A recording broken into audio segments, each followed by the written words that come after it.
Սերժ Սարգսյանը Տիտառնակաբերդում հայտարարեց, որ Նիկոլ Փաշինյանին հեռացնելու պահը հասունացել է եւ դրա իրականության համար, դա իրականացնելու համար կա հստակ ծրագիր։ Քանի որ դուք խմբակցության падգամավոր եք, ես ուզում եմ դուք ասեք, ինչ ծրագրի մասին է խոսում Սերժ Սարգսյանը, եթե ունեք տեղեկություններ, եւ ինչ մեթոդներով է պատրաստվում դա անել հանրապետականը, կրկին եթե մասնակից եք այդ process-ին, արձագանքեք Շնորհակալություն, շատ ճիշտ նկատեցիք, քանի որ ես կուսակցական չեմ, այդքան ներքին պայմանավորվածությունները կամ ծրագրերը ինձ համար հասանելի չեն, ես տեղեկություն չունեմ շատ, բայց որ Նիկոլ Փաշինյանի հեռացնելու ժամանակը հասունացել է, այո, եւ ես հուսամ, որ գոնե մենք 2026 թվական չենք հասնի, բայց նույնիսկ եթե հասնում ենք 26 թվական, ապա Նիկոլ Փաշինյանի իշխանության վերջին տարին է։ Սա,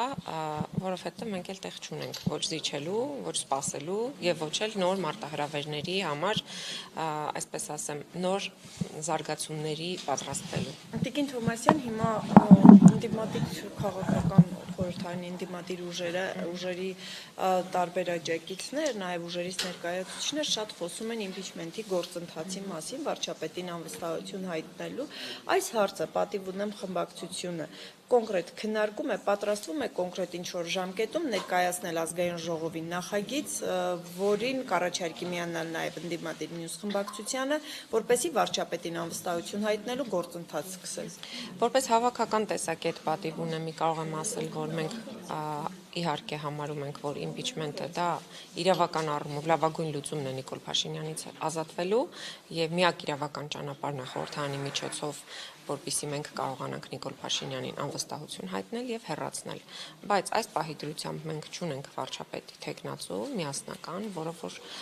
կարող է կոնսոլիդացիա ապահովել նաեւ խորհրդարանում, որովհետեւ իմպիչմենթի գործընթաց սկսելը մի բան է, ավարտելը մի բան է։ Սկսել կարող ենք հենց այս պահից եւ ես ուրա Հերմինեն, ես արդեն ունեմ իմ վարչապետի տեխնացուն, ես Հերմինեին առաջարկել էի, այսինքն սկսել կարող ենք միշտ, բայց գործընթացի ավարտի համար մեզ անհրաժեշտ են ձայներ, բայց այս պահի դրությամբ, ինչպես ֆիքսեցի, պատիվ ունեմ խմբակցությունը չունի վարչապետի տեխնացու, եթե լինեն այլ առաջարկներ, սիրով կքննարկենք եւ սիրով կհամաձայնենք։ Եթե նախագիծը չի ներկայացվում, պատճառը այն է, որ պատիվ ունեմ խմբակցությունը չունի վարչապետի տեխնացու։ Բա պատճառը հենց այդ է։ Այսինքն դրա համար նախագիծը չի ներկայացնում, որտեղ խմբակցությունը չունի վարչապետի տեխնացու։ Ես ունեմ առանձին որպես անկուսակցական падգամավոր։ Ամեցեք Նարեկ ջան։ Տիկին Թովմասյան, որպես իշխանափոխություն լինի, նաև պետք է քաղաքական ուժերին ժողովրդի անվերապահ աջակցությունը, բայց մենք տեսնում ենք ընդդիմադիր ուժերի կազմակերպած հանրահավաքներին, եթե հանում ենք բարեկամ հարևան խնամի ծանոթներին, շատ աջակիցներ էլ չկան։ Այսինքն ժողովրդի աջակցությունը չունեք, ինչպես եք իշխանափոխություն անելու։ Ես ուզում եմ ասել, որ ժողովրդի աջակցությունը ցավոք սրտի Հայաստանում քաղաքական շատ քիչ ուժեր կամ գրեթե չկան ուժեր, որոնք որ ունեն, հաշվի առնելով այն բոլոր հարցումները, որոնք իրականացվում են, եւ այդ բոլոր հարցումների արդյունքում Հայաստանի քաղաքացիների 70%-ը անտարբեր է։ Նրանք որևէ քաղաքական process-ի նկատմամբ հետաքրքրություն չունեն։ Եվ մենք ինչ խոսում ենք մեր բոլոր պրոյեկտները, մեր բոլոր կարծիքները, տեսակետները, վերլուծությունները ձևավորում ենք 30% ազնիվ եւ ներողություն ոչ թե ազնիվ, այլ ակտիվ նկատի ունեի, ակտիվ քաղաքացիների եւ ակտիվ ներգրավվածության ձգտող քաղաքացիների ակտիվության մասին մենք կարող ենք խոսել։ Մնացած 70%-ի մասով, այո, ճիշտ եք, որ որևէ քաղաքական ուժի չեն վստահում։ Եվ այս առումով ես կարող եմ ուրախությամբ արձանագրել, որ ինչպես տեսակ բոլոր վերջին տեղական ինքնակառավարման մարմնի ընտրություններում Նիկոլ Փաշինյանի իշխանությունը այլևս չունի այն վստահությունը, այն հեղինակությունը, ինչ որ ուներ նախկինում, եւ ընտրությունների միջոցով նույնիսկ հնարավոր է հասնել իշխանափոխության, ինչպես դա եղավ Գյումրիում եւ Փարաքարում։ Եվ եթե նկատեցիք, երկու տեղերում էլ հաղթեցին ընդդիմադիր տեխնացուներ, այսինքն ընդդիմադիր տեսակը, ընդդիմության տեսակետները այնուամենայնիվ շարունակում են մնալ դոմինանտ եւ ընկալելի քաղաքացիների համար։ Տիկին Թովմասյան, բայց այնուհանդերձ տարակուսելի չէ, որ 7 տարի առաջ համաժողովրդավարական շարժմամբ մերժված երկրի ղեկավարը խոսում է մեծ վստահությամբ իշխանափոխության մասին, այսինքն նրան մերժել է ժողովուրդը եւ ինչու է նա հիմա փորձում էլի նման գործընթացների մեջ մտնել։ Նարեկ ջան, ես կարող եմ մի բան ասել, որ քաղաքացիների մեծ մասը, ովքեր որ համարում էին, որ Սերժ Սարգսյանի իշխանությունը պետք է հեռանա, եւ չմոռանանք, որ այդ թվում եղել եմ եւ նաեւ ես, բայց այն արհավիրքը, ինչ որ բերեց Նիկոլ Փաշինյանը մեր գլխին, մեր երկրի գլխին, մենք հիմա երանի ենք տալիս, այն մեր քննադատած ու մեր մերժած ժամանակները։ Այո, երանի ենք տալիս, որտեվ ունենք անձամբ երանի եք տալիս։ Դուք սպասեք, ես ավարտեմ, Նարեկ ջան։ Ես երանի եմ տալիս այն Հայաստանը, որ մենք ունեինք Սերժ Սարգսյանի օրոք, եւ երանի եմ տալիս այն Արցախը, որ մենք ունեինք Սերժ Սարգսյանի օրոք, եւ նաեւ երանի եմ տալիս այն կոռուպցիոն համակարգին, որ կար Սերժ Սարգսյանի օրոք։ Դուք լսեցիք ես դատախազին ինչ հարցեր տվեցի, կհետևեք հիմա իմ ելույթին, հետո կհետևեք նաեւ նիստերի դահլիճում իմ ելույթին ու կտեսնեք այդպիսի կոռուպցիոն գործարքներ, որոնք որ հիմա են տեղի ունենում, Սերժ Սարգսյանի օրոք երբևէ եղել են, թե ոչ, եւ որևէ իշխանության օրոք։ Բայց գուցե Հայաստանը եւ Արցախի ավերման պատճառ դարձան ձեր երազած այդ կոռուպցիոն համակարգը, որը Սերժ Սարգսյանի օրոք կար։ Դուք հիմա ես չեմ հասկանում ձեր հարցի իմաստը։ Ես ասում եմ, այն կոռուպցիոն համակարգը, որ կար, ավելի երազելի էր, ավելի երանելի, քան այսօր ինչ որ կար։ Որում չի կարող երանելի լինել։ Մենք ամեն ինչ խոսում ենք համեմատության մեջ, Նարեկ։ Եթե այդ ամեն ինչը լավ լիներ, ես հրապարակում չէի գնա կանգնի։ Ես դրա համար հատուկ հիշեցրեցի իմ անհամաձայնությունը։ Բայց ես ասում եմ, մենակ անիվի գործարքը, որ վերցնենք 25 միլիարդ դրամ, ժողովուրդ, այդ մարդիկ sense պատրեցին, շպրտեցին ու որևէ մեկը պատասխանատվություն չի կրում 22 թվականից սկսած։ Գործը կա, մեղադրյալներ չկան։ Այսպիսի գործ հիշում եք այն ժամանակ։ Մի հատ օրինակ բերեք։ Չէ, չեմ ուզում բանավեճի մեջ մտնել։ Օրինակ բերեք։ Մի հատ օրինակ բերեք, Նարեկ ջան։ Իշխանության օրոք կա կոռուպցիա, թալան եւ այլն, բայց դա չի նշանակում, որ մենք պետք է Բայց ես չասեցի, որ լավ է։ Ես չասեցի, որ լավ է։ Ես ասեցի, երանելի են, երբ որ համեմատում ենք։ Ես չասեցի, որ լավ է։ Եթե լավ լիներ, ես հրապարակում չէի լինի, Նարեկ։ Իսկ մի բան ուներ գործընթացն ինչպես նշում եք, ավելի ահավոր են, քան նախկին։ Այդ դեպքում հասարակությունը ինչու ավելի քիչ կոռուպացված ուժերի հետևից այս պահին չի գնում։ Ի՞նչն է խնդիրը, որ ընդդիմադիրները չեն հաջողում։ Ես ասացի, որ հասարակության 70%-ը ժողովուրդ ջան անտարբեր է, ու այդ բանալին, եթե ես իմանայի, 70%-ը ակտիվ կլիներ։ Եթե ես այդ բանալին ունենայի, դա մի հոգու հարց չի, դա ամբողջ Հայաստանի Հանրապետության քաղաքական դաշտի հարցն է։ Եվ այդ նաև այն խոսույթի հարցն է, որ ազգային ժողովում է, այդ նաև այն տեսարանների հարցն է, որ ազգային ժողովում հաճախ մարդիկ տեսնում են։ Այսինքն քաղաքական process-ների նկատմամբ կա տոտալ անվստահություն, եւ դա հենց ի սկզբանե ես իմ խոսքում արձանագրեցի։ Ակտիվ 30%-ը ընդդիմադիր է։ Ես թույլ տվեք ասել, ակտիվ 30%-ի մեծ մասը ընդդիմադիր է։ Կան, իրենք էլ կան փոքր մասնություններ։ Գյումրիում չտեսաք որ մնացին։ Չէ, նկատի ունեմ այդ երեք բաժանում եք։ Այդ 30-ի մեջ։ Տիկին Թովմասյան, դուք որ ասացիք տեխնացությունի պատիվ ունեմը, դրա համար նախագիծ չի ներկայացնում։ Իսկ օրինակ քննարկել է տեխնացուի հարցը ընդդիմադիր մյուս խմբակցության հետ Հայաստանում։ Չէ, չենք քննարկել։ Ինչու՞։ Չի Գուցե եղել իրենք տեխնացու որ իրենք տեխնացու ունենանք, առաջարկեն մեզ, որովհետև մենք այդպիսի նախադեպեր շատ ունենք։ Եթե օրինակ հիմա մենք համատեղ նախագիծ ունեինք բան խոսել ենք, նստել ենք եւ որոշել ենք, որ էթիկայի հանձնաժողով ձևավորենք։ Եթե ունենան իրենք առաջարկ, բնականաբար մենք շատ օպերատիվ այդ հարցը միասին ինի կբերենք։ Ես ճիշտ հասկացա։ Հայաստան խմբակցությունից որևէ եղել է թե ոչ։ Կարող եք Հայաստանից հարցնել, սիրելիներս։ Ես Հայաստան խմբակցության փոխարեն ոնց պատասխան։ Այսինքն ես ճիշտ հասկացա, Տիկին Թովմասյան, Չեմ կարող ասել, որովհետև այդ պատիվ ունեմ դաշինքը հիմա որպես այդպեսին գոյություն չունի արդեն։ Այսինքն շատ բան է փոխվել։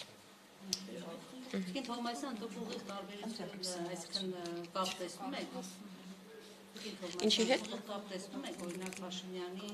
Ադրբեջանի Թուրքիայի դրոշը հայրելու կամ այսպես ցեղասպանության հետ կապված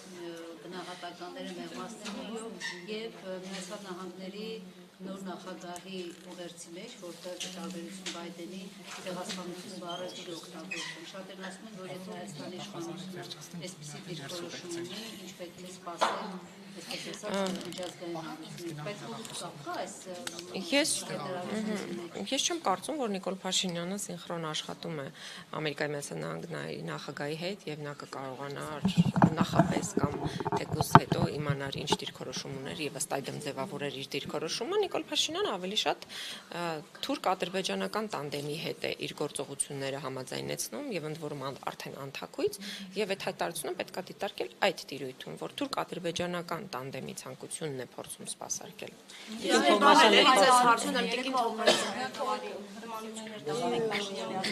Որովհետև մասնավորապես վերջին հատվածում Էրդողանը մեղադրում է ժողովրդին,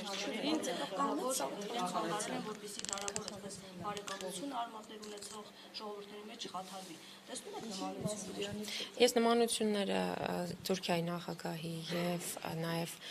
Ալիևի հետ, Ադրբեջանի նախագահի հայտարարությունների հետ Նիկոլ Փաշինյանի շատ վաղուց եմ տեսել ու մենք շատ վաղուց ենք արձանագրել, որ նրանք երբեմն շատ դեպքերում գործում են սինխրոն։ Բայց այս դեպքում մասնավորապես երրորդ երկրի մեղադրում Էրդողանը, պետությունների հետ մեղադրում այս քննարկում նաև Նիկոլ Փաշինյանն է ծավալել այս հարցով ինչ կասեք, այսինքն սինխրոն է իրականացվում, եւ ապացուցում է ճշտամունքը։ Գիտեք, խնդիրը հետեւյալն է։ Իրենք փորձում են բնականաբար հնարավոր պատասխանատվությունից խուսափել եւ այդ պատասխանատվությունը որևէ կերպ պետք է 3-րդ, 4-րդ, 5-րդ կողմերի վրա բարդվի եւ իրականում խնդիրն այն է, որ նրանք փորձում են մեզ ազգովի պարտադրել, որպեսզի մենք մոռանանք ցեղասպանության մասին, մոռանանք մեր պատմական հիշողության մասին, դադարենք լինել պահանջատել, որովհետեւ այդպես Ալիևին ու Թուրքիային եւ տվյալ դեպքում Էրդողանին շատ ավելի հեշտ է, հարմար եւ ես կարող եմ ձեզ մի բան հիմնական զեկուցումն է Անդրանիկ Քոչարյանի վարքի հետ կապված էթիկայի հանձնաժողով ստեղծելու հարցով, ինչպես գիտեք, ՀԿ խմբակցությունը որոշել է, որ դեմ է քվեարկելու այդ հարցին, դուք այդ դեմի տակին չեք տեսնում, ինչով է պայմանավորված քաղաքական դրդապատճառներ կան, թե պարզապես ինչի համար են ուզում ջրել հարցը։ Ես կարծում եմ, որ քաղաքացիական պայմանագիր խմբակցությունը իր խմբակցության որոշման արդյունքում ազդարարեց, որ ինքը հովանավորում է լրագրողների հետ լկտի վարքագիծը եւ ինքը հովանավորում է, որ այսուհետ Անդրանիկ Քոչյանը կարող է շատ ավելի վատ դրսևորել իրեն, քան դրսևորեց ձեզ հետ։ Եվ հետեւաբար այլ քաղաքական գնահատական այստեղ չի կարող լինել, մնացածը թույլ տվեք ասել ստախոսության ժանրի մեջ են, որովհետեւ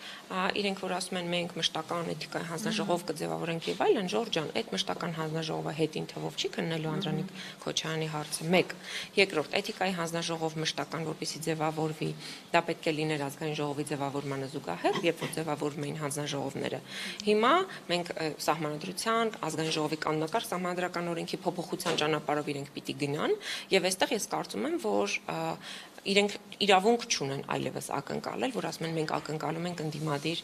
ուժերի աջակցությունը, ընդդիմադիր ուժերը ձեզ չեն կարող աջակցել այն մի պարզ պատճառով, որովհետև դուք խաբեբա եք, դուք ստախոս եք եւ դուք չեք քննելու Անդրանիկ Քոչարյանի վարքը։ Եվ հիմա հետագա, այսպես դնենք, ասենք ապագայի համար ապառնի ժամանակով, դե 26 թվականին կձևավորվի խորհրդանը, 26 թվականի ուժերը կհամարեն, որ էթիկայի մշտական հանձնաժողով պետքա կձևավորեն։ Չէ, այս ինչ դերասանություն։ Քին Թոմասյան քիչեցիկ որ պատիվ ունեմ չունի տեխնացու դրա համար impeachment-ի գործընթաց չի սկսում ո՞նց է հնարավոր որ խորհրդանական ուժը, որը նախկինում տարիներ շարունակ իշխանության էր հանրապետական կուսակցություններ եւ 20+ տարի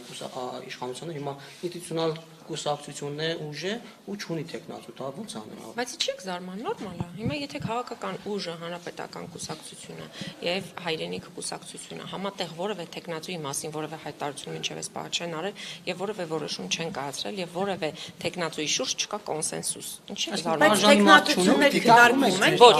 Ոչ, մենք չունենք տեխնացու, Ժորժ ջան։ Եկեք սովորենք մի բան։ Դուք հարցնում եք պաշտոնական տեսակետ, հարցնում եք ունեք պաշտոնական տեխնացու։ Ասում եմ ոչ։ Ասում եք քննարկել եք, ասում եմ ոչ, չունենք տեխնացու։ Այդ դրանից ավելի չի բան։ Չունենք տեխնացու։ Դուք ասացիք նաև, որ դա է միակ ճանապարհը, այս բան իրավական։ Իրավական միակ ճանապարհը, այո, ինքը չէ։